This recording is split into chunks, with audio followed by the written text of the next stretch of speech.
Let's now shift our attention to what is happening in Bangladesh, because there is more trouble that seems to be brewing for the former Bangladeshi Prime Minister Sheikh Hasina. The Bangladesh's interim government has now decided to strip Sheikh Hasina of her diplomatic privileges. Her diplomatic passport has also been revoked. Now, the Interior Ministry in Dhaka has announced that all diplomatic passports of the former ministers, members of parliament and their families have been revoked.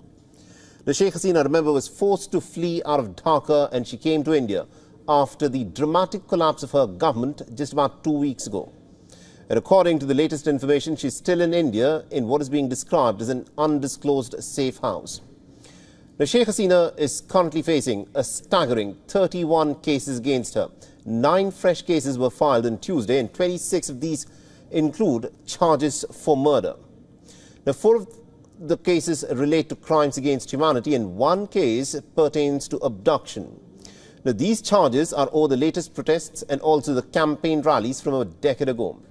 Now, Sheikh Hasina's son and sister were made co-accused in a killing case for the first time.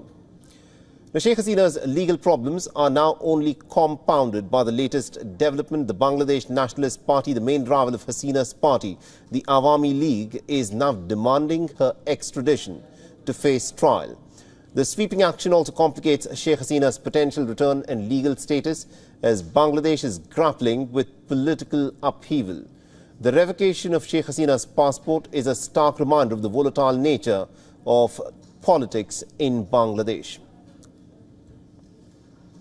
All right, now to give us more perspective in terms of what, of course, is happening in Bangladeshi politics at this moment, we're being joined by Mr. Shamsher Chaudhry, who is a former diplomat, and he's joining us in this broadcast. Mr. Chaudhry, this is a pretty interesting moment in Bangladesh's history, and the latest action by the current interim government to revoke the diplomatic passport of Sheikh Hasina at this moment is in India is a clear reminder of what is expected to happen in the days to come. Why do you think the current government has decided to revoke her diplomatic passport?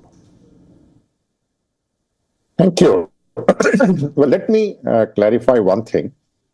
It is not only Sheikh Hasina's diplomatic passport that has been cancelled. Members of parliament in Bangladesh get diplomatic passport. Permanent secretaries in the government have diplomatic passport.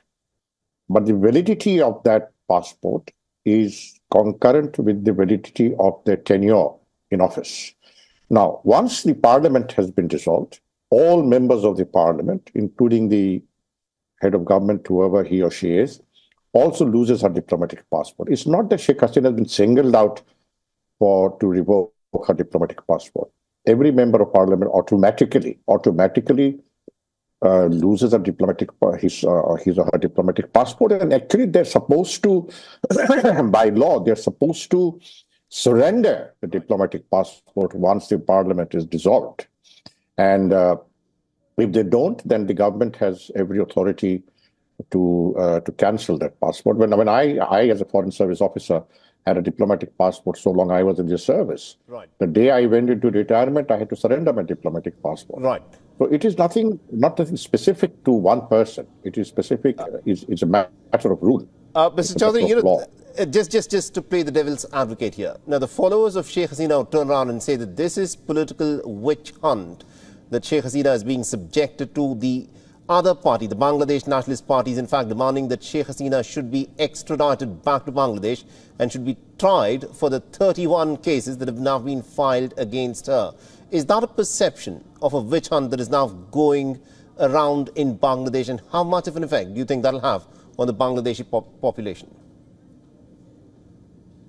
Well, the demand for extradition has been demanded made by a political party, not by the government of the day.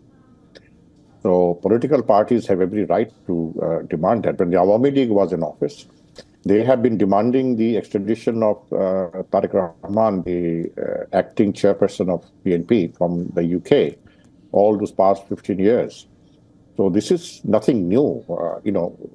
Between these two parties, the rivalry is so deep, the distrust is so deep, the mutual hatred is so deep that, and BNP is not in office. They are just another political party.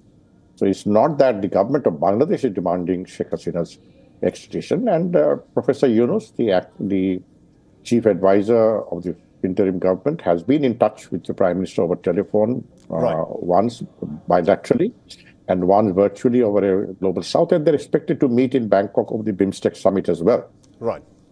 So the government of Bangladesh has not made any such request or any such demand for extradition. Absolutely. Thank you very much. One party has made it. So that's a clear distinction. Thank you very much indeed, Mr. Shamshed Chaudhary, for joining us and getting us that perspective. Always a pleasure. Always a pleasure talking to WION.